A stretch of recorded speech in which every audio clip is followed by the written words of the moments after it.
My mother-in-law set my wedding dress on fire. Not accidentally, not by mistake. She deliberately poured champagne on it and then accidentally knocked over a candle. And as I stood there, watching the flames consume the dress I'd saved 2 years to buy, she smiled. She actually smiled and whispered in my ear, "You'll never be good enough for my son." That was 3 years ago. Last weekend, at her 30th wedding anniversary party, I stood up in front of 150 guests and played a recording that exposed the lie she'd been living for 3 decades. By the time I was done, her perfect marriage was destroyed, her reputation was in ruins, and her own son, my husband, refused to speak to her. I'm Sarah, and this is the true story of how my monster-in-law tried to destroy me and how I made sure she'd never hurt anyone again. If you've ever dealt with a toxic family member who thought they could get away with anything, stay with me until the end, because this story gets absolutely insane. And before we dive in, subscribe to this channel right now. We share real stories of family drama, revenge, and justice that you won't believe actually happened. Hit that bell icon so you don't miss our next incredible story. Trust me, you'll want to hear what happens next. Let me take you back to where this nightmare began. 4 years ago, I met James at a coffee shop in downtown Seattle. It was one of those perfect accidental meetings that you see in movies but never think will happen to you. He was charming, successful, kind, and everything I'd ever wanted in a partner. Within 6 months, we were inseparable. Within a year, he proposed. I thought I'd found my fairy tale, but fairy tales don't have villains like Catherine Montgomery, my future mother-in-law. The first time I met Catherine was at James's childhood home, a massive estate in the suburbs that screamed old money and established family lineage. She was elegant, poised, and immediately made it clear that I wasn't what she'd envisioned for her only son. "So, Sarah," she said, looking me up and down like I was something she'd found on the bottom of her shoe, "James tells me you work in marketing. How quaint. We've always had doctors and lawyers in our family." I smiled politely, trying to make a good impression.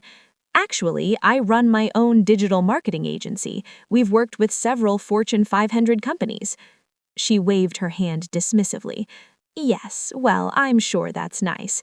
James's father wanted him to marry Elizabeth Thornton. You know, the Thorntons who own half the commercial real estate downtown.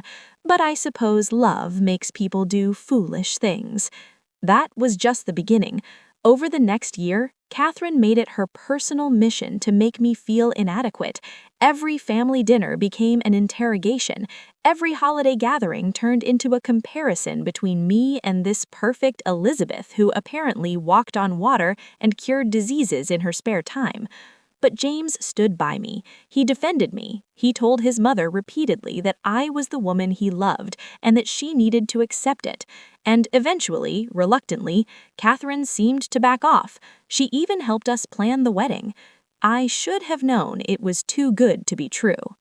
Our wedding day was supposed to be perfect. We'd spent 18 months planning every detail. The venue was a beautiful historic mansion with gardens overlooking the water. We'd invited 200 guests. My dress was a custom-designed masterpiece that I'd saved for 2 years to afford. Ivory silk with delicate lace details and a cathedral-length train. I was in the bridal suite, putting the finishing touches on my makeup, when Catherine walked in. She was already dressed in her mother-of-the-groom gown, a stunning silver dress that probably cost more than my car.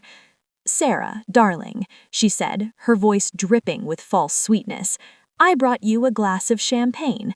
I thought we could have a toast, just the two of us, before the ceremony." I was surprised but touched. Maybe she was finally coming around. Maybe this was her way of accepting me into the family. I took the glass and raised it. "To new beginnings," she said. "To new beginnings," I echoed. But before I could take a sip, she stumbled and threw the entire contents of her glass directly onto my dress. The champagne splashed across the bodice and down the skirt, immediately staining the delicate fabric. I gasped, looking down at the damage. "Oh no!" Catherine exclaimed, but I could see something in her eyes. Satisfaction. "Here, let me help." She grabbed a napkin and started dabbing at the dress, but she was pressing so hard that she was grinding the champagne deeper into the fabric. My bridesmaids rushed over, trying to help, but the damage was getting worse. "We need to rinse this out," my maid of honor said, pulling me toward the bathroom. "There's no time," Catherine interjected. "The ceremony starts in 15 minutes. Sarah, you'll just have to wear it as it is. Nobody will notice in the photographs." "Are you insane?" I said, my voice rising. "This dress is ruined. Everyone will see." "Well, you should have been more careful," Catherine snapped, dropping the sweet act. "Honestly, if you can't handle a little champagne spill, how are you going to handle being part of this family?" Before I could respond, she turned and knocked over a decorative candle that had been sitting on the vanity. It fell directly onto my dress train, and within seconds, the delicate lace caught fire. I screamed. My bridesmaids screamed. Someone grabbed a pitcher of water and doused the flames, but not before a significant portion of the train was completely destroyed, leaving black, charred fabric and a smell of smoke that filled the room. I looked at Catherine, and that's when I saw it. That smile. Small, satisfied, triumphant. And then she leaned in close so only I could hear and whispered, "You'll never be good enough for my son. I wanted him to marry Elizabeth, and you've ruined everything. Today, everyone will see you for what you really are, a nobody who doesn't belong in our world." Then she walked out, leaving me standing there in my destroyed dress 15 minutes before I was supposed to walk down the aisle. I had two choices: cancel the wedding or walk down that aisle in a damaged, stained, partially burnt dress. I'd waited my whole life for this day. I'd spent every penny I had. 200 guests were waiting. James was waiting. So I walked. My bridesmaids did their best to hide the damage with my bouquet and by rearranging what was left of the train, but everyone could see. I heard the gasps when I entered. I saw people whispering. Some looked sympathetic, others looked confused. And Catherine? She sat in the front row with a serene smile on her face, looking absolutely perfect. The ceremony itself was beautiful, but I couldn't focus. Every time I caught a glimpse of my ruined dress, I felt humiliated. Our photographer did her best to work around the damage, but our wedding photos would forever show the stains and the burnt fabric. At the reception, Catherine gave a speech about how she'd always dreamed of this day for her son, and how she hoped that his new wife would live up to the Montgomery family standards. The entire time, she stared directly at me with that same satisfied smile. James was furious when he found out what happened, but Catherine played innocent. She claimed the champagne spill was an accident, and the candle falling was just an unfortunate coincidence. She even cried crocodile tears and said she felt terrible about it. "These things happen at weddings," she told James. "I'm sure Sarah understands. She's not the type to hold grudges over accidents, is she?" She put me in an impossible position. If I accused her of doing it deliberately, I'd look paranoid and vindictive. If I let it go, she'd know she could get away with anything. I let it go, but I never forgot. Over the next 3 years, Catherine continued her campaign to make my life miserable. She forgot to invite me to family gatherings. She gave James gift certificates to expensive restaurants for his birthday and explicitly told him they were just for him because she knew I'd be working. She constantly brought up Elizabeth Thornton and what an accomplished woman she was. "Did you hear Elizabeth just made partner at her law firm?" she'd say at family dinners. "And she volunteers at the Children's Hospital every weekend. Some women really know how to balance career and giving back to the community." The implication was always clear. I wasn't good enough. I wasn't accomplished enough. I wasn't the daughter-in-law she wanted. But James and I were happy. We built a life together. We bought a house. We talked about starting a family. And I tried my best to ignore Catherine's constant digs and passive-aggressive comments. Then, about 6 months ago, something happened that changed everything. James's father, Robert, had a heart attack. It was serious, and the family gathered at the hospital. During one of the long nights in the waiting room, James's younger sister, Amanda, pulled me aside. "I need to tell you something," she said, looking nervous. "Something about Mom." Amanda and I had always gotten along well. She was 10 years younger than James, and unlike her mother, she'd been welcoming and kind to me from the beginning. "What is it?" I asked. "I found something in Mom's desk drawer last week," she said. "I was looking for stamps, and I found a box of old letters. Letters from a man named Richard Davies. Sarah, they were love letters, recent ones, from this year." My mind raced. "Are you saying Catherine is having an affair?" "I don't know," Amanda said, "but the letters were intimate, and there were photos of Mom and this man together. They looked recent." "Does your father know?" I asked. "I don't think so," Amanda said, "and I don't know what to do. Dad's in the hospital fighting for his life, and I find out Mom's been cheating on him, maybe for years." "Have you told James?" "No," she said, "I can't. He worships Mom. He'd never believe it. But you've seen what she's really like. I thought maybe you'd know what to do." I didn't know what to do. Part of me wanted to immediately tell everyone. Part of me thought we should wait until Robert recovered. But another part of me, the part that still felt the humiliation of walking down the aisle in a ruined dress, that part wanted revenge. "Can you get me copies of those letters and photos?" I asked.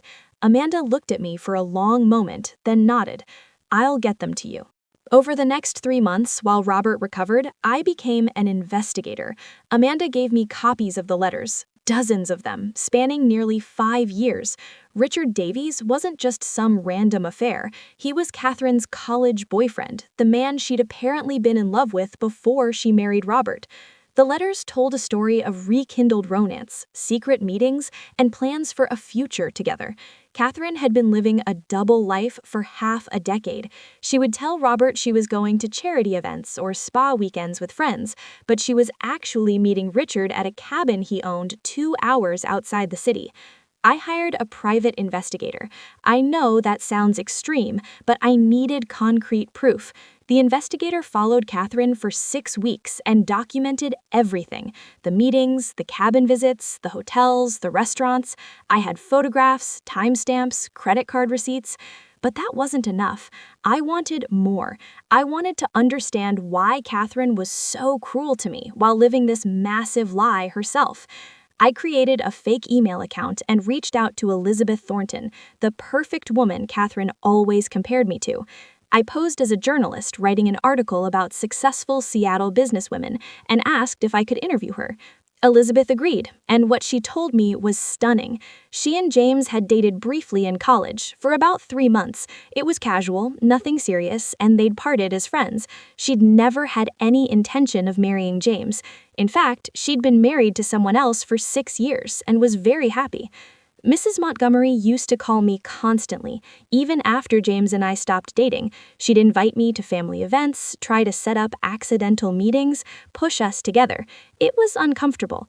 Finally, I had to ask her to stop contacting me. She seems to have this fantasy about James and I that never existed in reality. So Catherine's obsession with Elizabeth wasn't even based on truth. It was a delusion she'd created, a weapon she used against me. I now had everything I needed, but when should I use it? How should I use it? Then I received the invitation to Catherine and Robert's 30th anniversary party. The anniversary party was going to be huge. Catherine had been planning it for a year. She'd rented out the ballroom at Seattle's most exclusive hotel. She'd invited 150 guests, family, friends, business associates, everyone who mattered in their social circle. The invitation described it as a celebration of 30 decades of love, commitment, and partnership. The irony was almost funny. James was asked to give a speech about his parents' marriage. Amanda was creating a video montage of family photos. Catherine even hired a professional event planner to ensure everything was perfect. And that's when I knew exactly what I needed to do. I spent the next month preparing.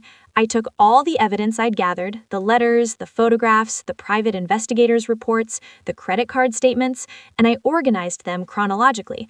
I created a timeline of Catherine's affair, with dates, locations, and specific details. Then I did something that some might consider unethical, but after what she'd done to me, I didn't care. I contacted Richard Davies. I called him from a blocked number and told him I was Catherine's daughter-in-law. I told him I knew about the affair, and I told him that Catherine had been lying to him just as much as she'd been lying to her husband. Did she tell you she was going to leave Robert? Did she tell you they were just staying together for appearances? That she didn't love him anymore? There was silence on the other end of the line. Did she tell you about the anniversary party, the one celebrating 30 years of her perfect marriage, the one where she's going to stand in front of everyone and talk about commitment and love? She said it was just for show, Richard finally said, his voice strained. They renewed their vows last year, I said. Did she tell you that? They went to Bali, just the two of them, and had a private vow renewal ceremony. I saw the photos. She looked pretty committed to me. I heard him breathing heavily on the other end of the line. Why are you telling me this? He asked. Because Catherine Montgomery has spent years making me feel like I'm not good enough, like I don't measure up, like I'm some kind of gold digger who trapped her son, and the whole time she's been living the biggest lie imaginable. I think it's time everyone saw who she really is, don't you? The night of the anniversary party arrived. The ballroom was decorated with white roses and gold accents. Round tables surrounded a dance floor, and a massive screen had been set up for the family video montage. Catherine looked stunning in a designer gown, playing the role of devoted wife to perfection. Robert gave a speech about how lucky he was to have spent 30 years with his soulmate. People applauded. Catherine dabbed at her eyes with a handkerchief, as if she were moved to tears. Then it was James's turn to speak. He stood at the microphone and talked about growing up watching his parents' relationship, about learning what true commitment looked like, about aspiring to have a marriage as strong as theirs. Catherine beamed at him from her seat at the head table.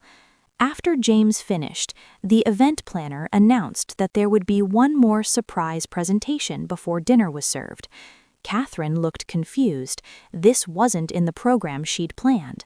The lights dimmed, and I stood up from my table. I'd been quiet all evening, playing the dutiful daughter-in-law, but now it was my turn. "Excuse me," I said, walking toward the front of the room.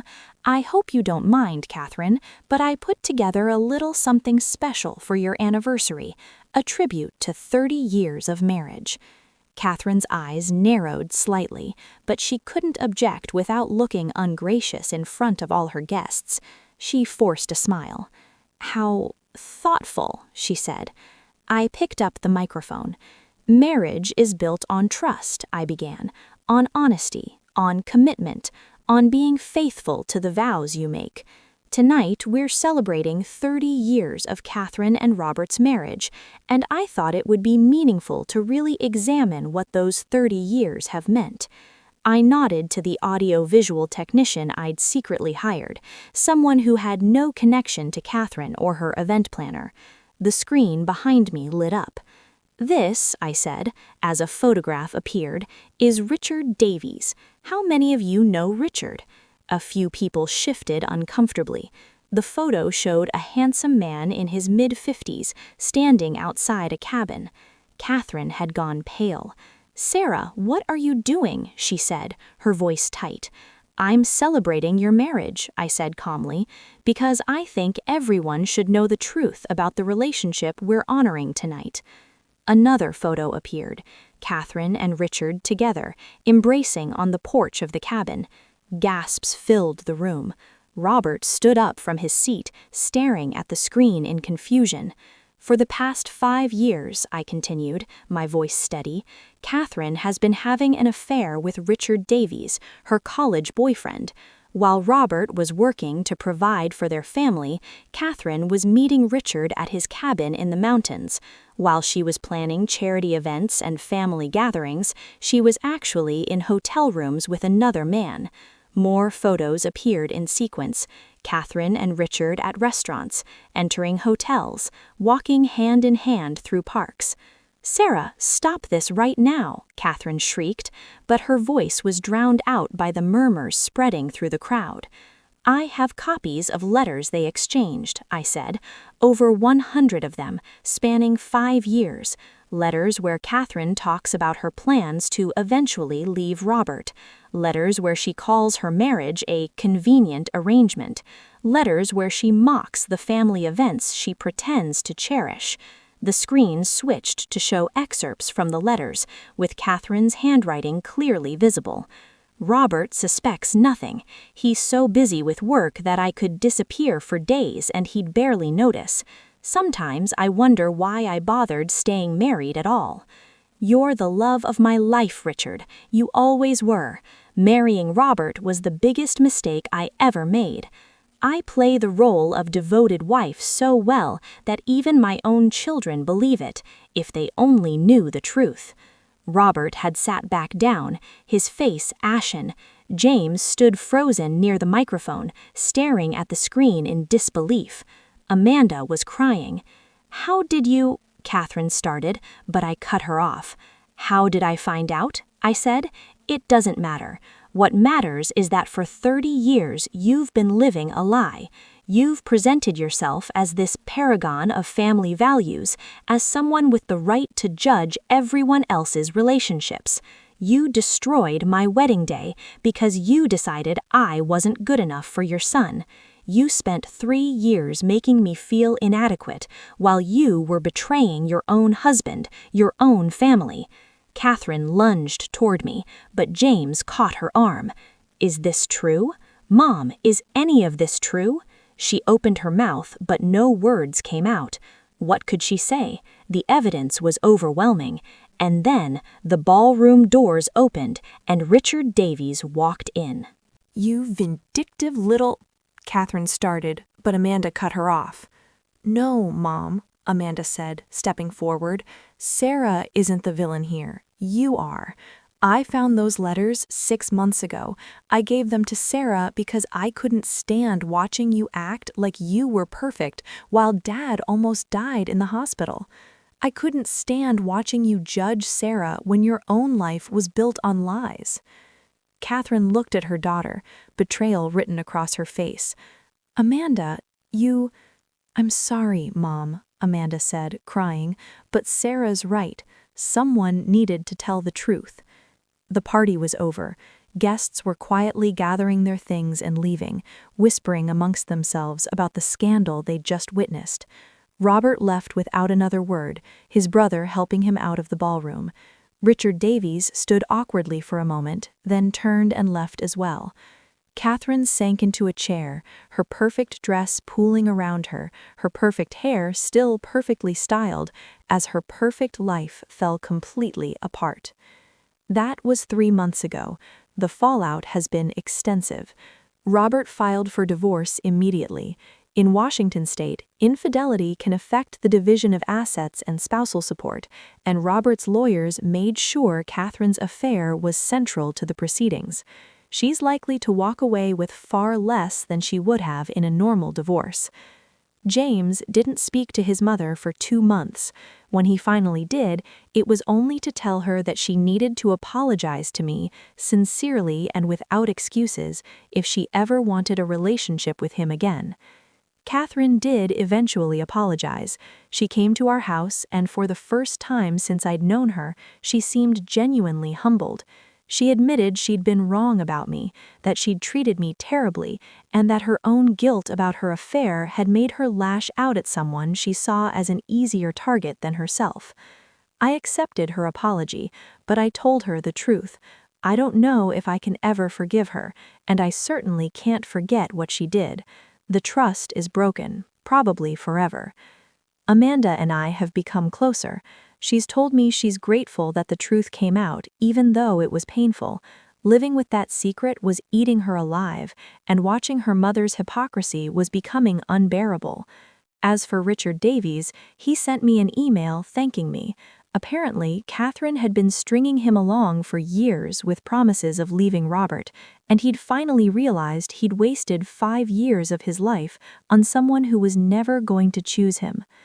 People ask me if I feel guilty about exposing Catherine so publicly.